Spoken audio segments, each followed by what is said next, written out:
உலக சந்தைக்கு வரக்கூடிய எண்ணெயில் ஒரு 1/3 தான் ஒபெக் நாடுகள் உற்பத்தி செய்யும். அதில் யுஏஇயுடைய பங்கு ஒரு 13%. அவர்களால் ஒரு நாளைக்கு 48 லட்சம் பேரல் எண்ணெயை தயாரிக்க முடியும். ஆனால் இந்த ஒபெக் அமைப்பு அவர்களை அவ்வளவு தயார் பண்ண வேண்டாம்னு சொல்லி ஒரு பிம்ப சரிவு ஒபெக்குன்னு சொல்லலாம். அங்கே உற்பத்தி பண்ணக்கூடிய அந்த எண்ணெய்கள் இந்திய சந்தைக்கு வந்தால் அது இந்தியாவுக்கும் யுஏஇக்கும் இடையிலான உறவு எப்படி இருக்கு, அது இந்திய சந்தைக்கு வந்தால் இங்கே எந்த மாதிரியான ஒரு பலனளிக்கக்கூடிய சாத்தியக்கூறுகள் இருக்கு? உங்கள் சத்யாவில் ஃபுல் மூன் சேல் காலை 9 மணியிலிருந்து இரவு 12 மணி வரை. மே 1 ஒரு நாள் மட்டும். Periyar Maniamai Institute of Science and Technology, Tanjavur. ECE with specialization in AI and ML, IoT, robotics and industrial automation. IBC Tamil நேயர்களுக்கு வணக்கம். எழுத்தாளரும் யுஎனின் முன்னாள் அதிகாரியுமான கண்ணன் நம்முடன் இணைஞ்சிருக்கார். வணக்கம் சார். வணக்கம் நிதேஷ். சார், இப்போ இந்த ஒப்பக் அமைப்பில் இருந்து யுஏஇ விலகி இருக்காங்க. ஒப்பக் அமைப்பு அப்படிங்கிறது என்ன, அதுலேருந்து இவங்க விலகிறதுனால அந்த அமைப்பில் எந்த மாதிரியான மாற்றங்கள் ஏற்படும், உலக அளவில் கச்சா எண்ணெயோட அந்த விநியோக சங்கிலியில் எந்த மாதிரியான மாற்றங்களை ஏற்படுத்துறதுக்கான சாத்தியக்கூறுகள் இருக்குது சார்? ஒரு பிம்ப சரிவு ஒப்பெக்குன்னு சொல்லலாம். Oil producing and exporting countries அப்படின்ற அந்த அமைப்பு 1960 ஒரு 4 அரபு நாடுகள், வெனிசுவேலா, இவங்கெல்லாம் சேர்ந்து உருவாக்கின ஒரு அமைப்பு. அந்த அமைப்பில் இன்றைக்கி ஒரு 12 நாடுகள் இருக்காங்க. அதில் ஆஃப்ரிக்காவிலிருந்து கெபான் இருந்துச்சு முன்னாடி. இப்போ எக்வட்டோரியல் கினி அப்படின்ற நாடு இருக்குது, நைஜீரியா இருக்குது, சுடான் இருக்குதுன்னு நினைக்கிறேன். அதுக்கப்புறம் அரபு நாடுகள் பலது இருக்குது.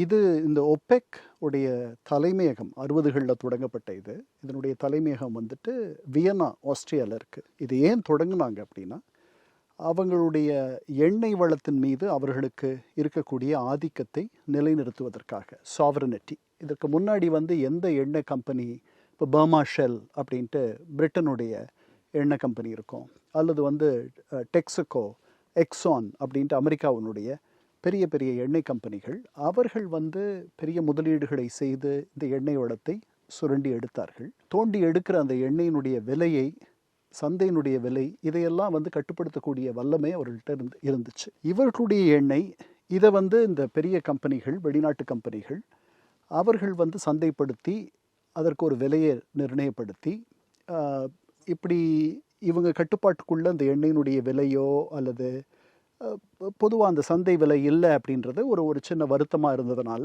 அதனால் ஏற்பட்ட ஒரு வெளிப்பாடு தான் குவைத்து, அதுக்கப்புறம் யுனைடெட் அரப் எமிரேட்ஸ் இதிலிருந்து வெளியே போன யுஏஇ 1971 பூர்வாங்கமாக சேர்ந்துச்சு. அதுக்கு முன்னாடி இன்றைக்கி 7 அமீரகங்கள் சேர்ந்தது தான் ஐக்கிய அரபு அமீரகம். அதில் அபுதாபி, இன்றைக்கி அங்கே தலைநகராக இருக்கக்கூடிய அபுதாபி 67 அவங்களோட சேர்ந்துட்டாங்க. 71 தான் முழுமையாக இந்த மொத்த அமீரகமும் சேர்ந்துச்சு. இதனுடைய வேலை என்னென்னா, உலக சந்தையில் இப்போ நீங்கள் எவ்வளோ வேணாலும் எண்ணெயை ஒரு நாளைக்கு தயார் செய்யலாம் அப்படின்னா, மிதமிஞ்சி எண்ணெய் சந்தைக்கு வந்துடும். அப்போது ஆங்கிலத்தில் கிளட்டுன்னு சொல்லுவாங்க. நிறைய ஒரு பொருள் இருக்குன்னா அதனுடைய மரியாதை யாருக்கும் தெரியும், மதிப்பு இருக்காது. நமக்கு சந்தையில் அதோட விநியோகம் அதிகமாக இருந்தாலே அந்த பொருளோட விலைங்கிறது நமக்கு குறைஞ்சிரும். அதை நம்ம சமகாலத்தில் நிறைய விஷயங்களில் பார்க்கணும். விவசாய பொருட்களுக்கு அந்த சீசன் டைமில் விலை இருக்காது, சீசன் இல்லாத டைமில் அதுக்கான அது பற்றாக்குறை இருக்கும்போது விலை ஏறிடும். சந்தையில் இந்த உற்பத்தியை நமக்குள்ள ஒரு ஒப்பந்தம் வச்சுக்கிட்டு ஒரு கட்டுப்பாட்டோடு அந்த உற்பத்தியை செஞ்சோம்னா, அந்த சந்தையினுடைய விலை அந்த விலையை நிர்ணயம் பண்ணுற இடத்துல நாம் இருப்போம். அந்த எண்ணத்தில் தொடங்கப்பட்டது தான் அது. ஒரு சந்தைக்கு வரக்கூடிய எண்ணெயில் 1/3 ஒப்பெக் நாடுகள் மூலமாக சந்தைக்கு வருது. இந்த 12 நாடுகள் மட்டும்தான் எண்ணெயை தயார் பண்ணுற நாடுகள் கிடையாது, 40 நாடுகள் இருக்குது. அதனால் இந்த அமைப்புக்கு வெளியே பெரிய பெரிய அமைப்புகள் நிறைய பேர் இருக்காங்க. அமெரிக்கா உலகத்தினுடைய மிகப்பெரிய எண்ணெய் வளங்களை கொண்ட ஒரு மிகப்பெரிய நாடு, இயற்கை வாயுவை எல்லாம் கொண்ட நாடு. கத்தார் இதில் முன்னாடி இருந்துச்சு, இவங்கள மாதிரியே வெளியே போயிடுச்சு. எதற்கு யுஏஇ வெளியே போகணும் அப்படின்னா, முதல்ல இந்த முடிவு மே 1 அமலுக்கு வருது. அதனால் இன்னும் ஒரு நாள் இருக்குது அமலுக்கு வர்றதுக்கு. அதுக்கு காரணம் என்னென்னா, அவர்களால் ஒரு நாளைக்கு 48 லட்சம் பேரல் எண்ணெயை தயாரிக்க முடியும். ஆனால் இந்த ஒப்பெக் அமைப்பு அவர்களை அவ்வளோ தயார் பண்ண வேண்டாம்னு சொல்லுது, சந்தை விலையை கட்டுப்படுத்துவதற்காக. அந்த அமைப்பில் நீங்கள் உறுப்பினராக இருக்கும் பொழுது அதற்கு நீங்கள் கட்டுப்பட்டு தான் நடக்கணும். அப்படித்தான் யுஏஇ நடந்துட்டு இருந்துருச்சு இவ்வளோ நாள். ஆனால் அதற்கு அதனுடைய முழு திறன் 48 லட்சம் பேரலை ரொம்ப நாள் அதால் தயாரிக்க முடியாத அளவுக்கு கட்டுப்பாடுகள் இருக்குது. இதை பிடிக்காத தான் வெளியே போச்சு. கத்தார் வெளியே போனாங்க, அங்கோலா, இவங்கெல்லாம் வெளியே போனாங்க. இதே நிலையில தான் இன்னைக்கு UAE இருக்குது. இந்த 12 உறுப்பினர் ஒப்பேக்கினுடைய பெரிய அதாவது பிக் ஃபிஷ் அப்படின்னு நீங்கள் எடுத்துக்கிட்டிங்கன்னா சவுதி அரேபியா. அதுதான் அதிகமான எண்ணெயை சந்தைக்கு கொண்டு வர்றது, மிகப்பெரிய எண்ணெய் வளங்களை கொண்ட ஒரு மிகப்பெரிய நாடு. அது இஸ்லாமிய உலகத்தில் ஒரு தலைமை பொறுப்பில் இருக்கக்கூடிய நாடு. எண்ணெய் வளத்திலும் ஒரு குறைவும் இல்லாத ஒரு மிகப்பெரிய மக்கள் தொகையும் கூட அதில் ஒரு பெரிய நாடு. அவர்களுக்கும் இவர்களுக்கும் பல ஆண்டுகளாக வெளியுறவு கொள்கைகளில் வித்தியாசம் இருக்கு, முரண்பாடு நிறைய இருக்கு. யெமன்ல வந்து இவர்கள் ஆதரிக்கிறவர்கள் அவர்கள் ஆதரிக்கல, அவர்கள் ஆதரிக்கிறவர்களை இவர்கள் ஆதரிக்கல. சுடான்ல இவர்கள் ஆதரிக்கிறவர்களும் அவர்கள் ஆதரிப்பவர்களும் வித்தியாசமான. அது சிரியாவிலையும் தொடர்ந்த மாதிரியான செய்திகள் இருந்தது. ஆமா, இவர்களுக்கு வந்து அரசியல் ரீதியான இஸ்லாத்தை அரசியல் மயப்படுத்துவதை இவர்கள் விரும்புவதில்லை. அதை கொஞ்சம் வந்து சகிப்புத்தன்மையோட தாங்கிக் கொள்பவர்கள் சவுதிகள். இந்த மாதிரி இவங்களுக்குள்ள நிறைய கருத்து முரண்கள், இந்த கருத்தியல் கொள்கைகளில் வித்தியாசங்கள் இதெல்லாம் இருக்கிறதுனால கொஞ்ச நாளாகவே அவர்களுக்குள் பெரிய உறவு இல்லை. இப்போ அவங்களுடைய நமக்கு புரிகிற மாதிரி சொல்கிறதுனா அவங்களுடைய வெளியுறவு கொள்கையை எடுத்துங்க. ஐக்கிய அரபு அமீரகம் நமக்கு ரொம்ப நேசமான ஒரு நாடு. சவுதிகளுக்கு எது மிக நேசமான நாடு இந்த பகுதியில்? பாகிஸ்தான். இதில் இருந்தே வந்து இவர்களுடைய 2 பேருடைய பார்வையும் டயக்னலி ஆப்போசிட்னு சொல்லுவோம் இல்லையா ஆங்கிலத்தில், அந்த மாதிரி வந்து குறுக்கும் நெடுக்குமாக எதிரும் புதிருமாக இருக்கக்கூடிய ஒரு பார்வை. அதனால் இந்த காரணங்களால் இப்போ நீங்கள் கேட்டீங்க இதனால் என்ன மாதிரியான பாதிப்பு வரும்ன்ட்டு. ஏற்கனவே உலக சந்தைக்கு வரக்கூடிய எண்ணெயில் ஒரு 3ல் 1 பங்கு தான் OPEC நாடுகள் உற்பத்தி செய்கிறாங்க. அதில் UAE பங்கு வந்து ஒரு 13%.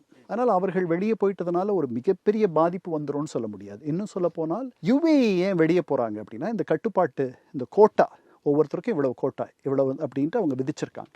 அது அவங்களுக்கு பிடிக்காத வெளியே போகிறாங்க. எப்படி அங்கோலா வெளியே போச்சோ, எப்படி கத்தார் வெளியே போச்சோ, அதே மாதிரி இவர்கள் வெளியே போய் இவங்களுடைய முழு திறனான 48 லட்சம் பேரலை இன்னைக்கு இருக்கிற சந்தை விலைக்கு இவர்களால் விற்க முடிஞ்சதுன்னா $50 பில்லியன் இவர்கள் சம்பாதிப்பார்கள். 1 பில்லியன் அப்படின்றது 9,3000 கோடி ரூபாய். அப்போ நீங்கள் கற்பனையே பண்ண முடியாத அளவிற்கு அவர்களுடைய பொருளாதார வலிமை என்பது பெருசாக போகும். அந்த காரணங்களால் அவர்கள் இதை வந்து இந்த கட்டுப்பாடுகளை அவர்கள் ரசிக்கவில்லை. அவர்கள் இது பொறுத்தது போதும் அப்படின்னு வெளியே போயிட்டாங்க. இதற்கு முன்னாடி நிறைய பேர் வெளியே போயிருக்காங்க, 4-5 பேர் போயிருக்காங்க, இவர்களும் போயிட்டாங்க. கெபான் அப்படின்ற நாடெல்லாம் வெளியே போயிடுச்சு, அதனால இவர்களும் போயிட்டாங்க. ஓகே சார், இப்போ இவங்க வெளியே போகிறதுக்கு பின்னாடி வந்து பார்த்தோன்னா Pakistan, Saudi Arabia and UAE இந்த 3 நாடுகளுக்கு இடையில வந்து இன்னொரு அரசியலும் நடந்திருக்கிறதான செய்திகளும் பார்க்க முடிஞ்சுது. UAE வந்து பாகிஸ்தானுக்கு கொடுத்திருந்த அந்த கடன் 2027 முடிய போகிற கடனை வந்து இப்போயே கொடுங்க அப்படின்னு சொல்லி கேட்ட மாதிரியும், அதுக்கு சவுதி அரேபியா கிட்ட இருந்து நிதி வாங்கி பாகிஸ்தான் கொடுத்த மாதிரியும் சொல்லப்பட்டிருக்கு. அது அவங்களுடைய உறவுகளில் எந்த மாதிரியான ஒரு சிக்கலை வந்து இருக்கிறது காட்டுது சார் இந்த நிகழ்வு? எனக்கு அதோட முழு விவரம் தெரியல. பொருளாதார நெருக்கடியில் ஐக்கிய அரபு அமீரகம் இருப்பது நமக்கு தெரிகிறது. ஏன்னா வெளியில் அதிபர் ட்ரம்ப்பே அதை பற்றி பேசியிருக்கார். அவர்களுடைய செலாவணியை அவர்கள் டாலராக மாற்றுவதற்கு விரும்புகிறார்கள். அந்த உதவியை அமெரிக்கா செய்வதற்கு தயாராக இருப்பதாக தெரிகிறது. ஏன்னா அது மிகுந்த நேசத்தோடு இருக்கக்கூடிய ஒரு நாடு. அவர்கள் பெரிய செல்வந்தர்கள். அவர்களுக்கு வந்து இப்படி ஒரு நெருக்கடி இருக்குன்றது எனக்கு ஆச்சரியமா இருக்குன்னு சொன்னார். இந்த வார்த்தை சொல்லியிருந்தார். அவங்க எங்க நாட்டில் வந்து முதலீடு செய்யறதா இருந்தாங்க, இந்த மாதிரியான ஒரு தருணத்தில் அவங்களுக்கு இப்போ நிதி நெருக்கடி இருக்கு, அதுக்கு நாங்கள் உதவி செய்ய ஆக வேண்டும் அப்படிங்கிற மாதிரி அவர் சொல்லியிருந்தாரு. அதனால அது வரைக்கும் எனக்கு தெரியும். பாகிஸ்தானுக்கும் ஐக்கிய அரபு அமீரகத்துக்கும் சவுதிகளுக்கும் உள்ள உறவை நீங்கள் எடுத்துக்கிட்டிங்கன்னா எனக்கு இன்னும் அதை ஆழமாக நம்ம படிச்சுட்டு தான் பேச முடியும். அப்படி செய்திகள், ஊடக செய்திகள் இருக்குது. அதிகாரப்பூர்வமாக நான் இன்னும் எதுவும் பார்க்கல. அங்கே உற்பத்தி பண்ணக்கூடிய அந்த எண்ணெய்கள் இந்திய சந்தைக்கு வந்தால் அது இந்தியாவுக்கும் UAEக்கும் இடையிலான உறவு எப்படி இருக்குது? அது இந்திய சந்தைக்கு வந்தால் இங்கே எந்த மாதிரியான ஒரு நமக்கு அது பலனளிக்கக்கூடிய சாத்தியக்கூறுகள் இருக்கா சார்? கண்டிப்பாக. இப்போ வந்து இருதரப்பு ஒப்பந்தங்களை நம்ம நிறைய பண்ணிக்கலாம். நாம் வந்து ஏற்கனவே இவர்கள் நம்மளுடைய மிகுந்த தோழமை உள்ள ஒரு அரபு நாடு. அவங்களோட நேரடியாகவே நம்ம வந்து OPEC மூலமாக அந்த கட்டுப்பாடுகளுக்கு இடையில் மல்டிலேட்ரல் ஒப்பந்தத்திற்கு பதில் தனிப்பட்ட முறையிலேயே நாம் வந்து இவர்களிடமிருந்து இவர்களை நம்பி சார்ந்து ஒரு நமக்கு சலுகை விலையில் கூட அவர்கள் தருவார்களா அப்படின்லாம் நம்ம யோசித்து பார்க்கலாம். ஏன்னா பொது சந்தையிலேருந்து நம்ம வாங்கிட்டு இருந்தோம், இப்போ இப்படி வாங்கலாம். நான் 41 நாடுகள்கிட்ட இருந்து எண்ணெய் வாங்குகிறோம். இப்போ இந்த எண்ணெய் வளங்களை வந்து அமெரிக்காவுக்கும் இந்த UAEக்கும் இடையிலான அந்த உறவு அது எந்த மாதிரி சார் கொண்டு போகும்? ஏன்னா இப்போ அமெரிக்கா நிதி வழங்குறதாகவும் சொல்லியிருக்காங்க. வெனிசுலாவில் நம்ம பார்த்தோம், அவங்க அந்த எண்ணெய் இதை வந்து கட்டுப்படுத்துறதுக்காக தான் அந்த ஆட்சி மாற்றத்தை ஏற்படுத்தினாங்க அப்படிங்கிற மாதிரியான கருதுகோள்கள் வந்து பல தரப்பில் வைக்கப்படுது. அதே மாதிரி இப்போ யுஏஇ வந்து இதுக்குள்ளேருந்து வெளியே வர வைக்க, அதாவது ஒப்பேக்லேருந்து வெளியே வர வைக்க அமெரிக்காவோட பங்கு ஏதாச்சும் இருந்ததா சார்? அந்த ஒரு கேள்வி வந்து எழுது. இதில் வந்து அமெரிக்கா இப்போ அவங்களுக்கு சப்போர்ட் பண்ணுறேன்னு சொல்கிறது வச்சும் பார்த்தாலுமே இன்னொரு வகையில் இதுக்கு முன்னாடி அமெரிக்கா வந்து ஒப்பேக் நாடுகள் அவங்களுடைய உற்பத்தி வந்து கட்டுப்படுத்தணும், விலைகளை குறைக்கணும் அப்படிங்கிற மாதிரியான ஒரு கோரிக்கையை முன் வச்சிருந்த செய்திகள் வந்து இப்போ நான் பார்த்துருந்தேன். ஸோ அதை அடிப்படையில் வச்சு பார்க்குறப்ப அமெரிக்கா வந்து இதில் ஏதாச்சும் ரோல் ப்ளே பண்ணியிருப்பாங்களா அப்படிங்கிற ஒரு கேள்வி வந்து எனக்கு தோணுச்சு. அதுக்கு ஏதாவது சாத்தியக்கூறுகள் இருக்கா சார்? இல்லை, அமெரிக்காவுக்கு இப்போ வந்து இந்த ஈரான் போர் தொடங்கின பிறகு ஒரு நெருக்கடியில் அமெரிக்கா இருக்குது. ஏன்னா சந்தைக்கு உற்பத்தி குறைவாக இருக்குது. ஒன்று, உற்பத்தி பண்ணுற எண்ணெயவே அந்த ஹோர்முஸ் நீரிணை வழியாக வந்து போக்குவரத்து தடைப்பட்டிருக்கிறதுனால அதை ஏற்றுமதியும் பண்ணுறது சிரமமாக இருக்குது. அதனால் எங்கெல்லாம் இருந்து எண்ணெய் நிறையா கொண்டு வர முடியுமோ அதை வரவேற்கிற ஒரு நிலையில் அமெரிக்கா இருக்குது இன்றைக்கி. அதனால் இது வெளியில் இப்படி வந்துருச்சுன்னா நிறைய உற்பத்தி திறன் அதிகமாகும். இன்றைக்கி வந்து அவங்க 30 லட்சத்துக்கும் குறைவாக ஏதோ எண்ணெய் பண்ணுறாங்கன்னு நினைக்கிறேன். அது வந்து கிட்டத்தட்ட 1.5-2 மடங்கு ரெட்டிப்பாக்குறதுக்கு ஏறக்குறைய 1.25 மடங்கு உயரும். அதை எப்படி அவர்கள் சந்தைக்கு கொண்டு வருவாங்கன்றது எனக்கு தெரியல. அவர்களுக்கு பெரிய பெரிய குழாய்களெல்லாம் வச்சு அவர்கள் வேற ஒரு இடத்துல இருந்து கொண்டு வராங்க. இன்னொரு குழாயும் அமைக்கிற ஒரு எண்ணம் இருக்க போல இருக்குது. அதெல்லாம் நாளாகும். அமெரிக்காவை பொறுத்தவரையில் அது என்ன நினைக்கும், இது வந்து இவர்களுடைய சுதந்திரத்தை பெற்று விட்டார்கள் ஒப்பெக் மூலமாக. ஒப்பெக்கை பிடிக்காது அமெரிக்காவுக்கு. ஒப்பெக் வந்து இந்த மாதிரி, அது வந்து ஒரு கார்டல். இந்த மாதிரி அமைப்புகள் வந்து தன்னுடைய ஆதிக்கத்திற்கு, தன்னுடைய செல்வாக்குக்கு எதிரானதுன்ற மாதிரி அமெரிக்கா நினைப்பதற்கு வாய்ப்பு இருக்குது. எப்போவுமே நீங்கள் பிரிஞ்சிருந்தீங்கன்னா உங்களோட தனியாக உங்களோட நான் உறவு கொள்வதற்கும் உங்களை பேசி என் பக்கம் அழைச்சிட்டு வர்றதும் எனக்கு ரொம்ப எளிது. நீங்கள் ஒரு கூட்டமாக, நீங்கள் ஒரு குழுவாக இருக்கும் பொழுது உங்களுடைய உடன்படிக்கை மேற்கொள்றதுக்கோ, ஆமாம், அது வந்து அது இன்னும் கொஞ்சம் கூடிடும். ஏன்னா நீங்கள் ஒரு பெரிய ஒரு பிளாக்காக இருப்பீங்க. அதாவது கருத்து முரண்கள் அந்த இடத்துல குறையும் சார். நம்ம எளிதாக நம்மளுடைய பேச்சுவார்த்தையை ஏற்கனவே நம்ம 2 பேர் இருக்கிறப்ப பண்ணிட்டு போயிடலாம். அது பலர் இருக்கிறப்ப பல கருத்துக்கள் வரும். அந்த பல கருத்துக்களுக்கு நம்ம பரஸ்பரம் பேசுகிறப்ப நமக்கு இன்னும் அந்த நடைமுறையே ரொம்ப நீளமானதாகவும் இருக்கும். நமக்கு அது ஒரு சிக்கலை ஏற்படுத்தக்கூடிய ஒரு உண்மை. ஒப்பெக் மேலே அவங்களுக்கு ஒரு பெரிய அவர்களுக்கு ஒரு ஆம்பிகுவிட்டி, அவர்களை பெருசாக வெறுக்கிறதும் இல்லை, ஏற்றுக்கொள்வதும் இல்லை அப்படின்ற ஒரு திருசங்கு சொர்க்க நிலையில தான் ஒப்பெக் அவர்கள் பார்த்திருப்பார்கள்னு நான் நினைக்கிறேன். அதனால தான் அதிலிருந்து அவர்களுடைய இந்த நேச நாடு வெளியே வந்துடுறது. சவுதியும் அவர்களுக்கு வேண்டிய நாடு. ஆனால் அவர்கள் வெளியே போயிட்டாங்கன்னா ஒப்பெக்கே இருக்குமான்னு தெரியாது எனக்கு. ஏன்னா அதுதான் அங்கே இருக்கக்கூடிய நாடுகளிலே அதிகமாக உற்பத்தி செய்கிற நாடு. அதனால அவர்கள் அதை வரவேற்பார்கள் தான் நினைக்கிறேன். இது வரைக்கும் அவர் எதுவும் சொல்லலை, பார்க்கணும். நன்றி சார். நேயர்களே, மற்றொரு நிகழ்ச்சியில் சந்திப்போம். வணக்கம். உங்கள் சத்யாவில் ஃபுல் மூன் சேல் காலை 9 மணியிலிருந்து இரவு 12 மணி வரை மே 1 ஒரு நாள் மட்டும்.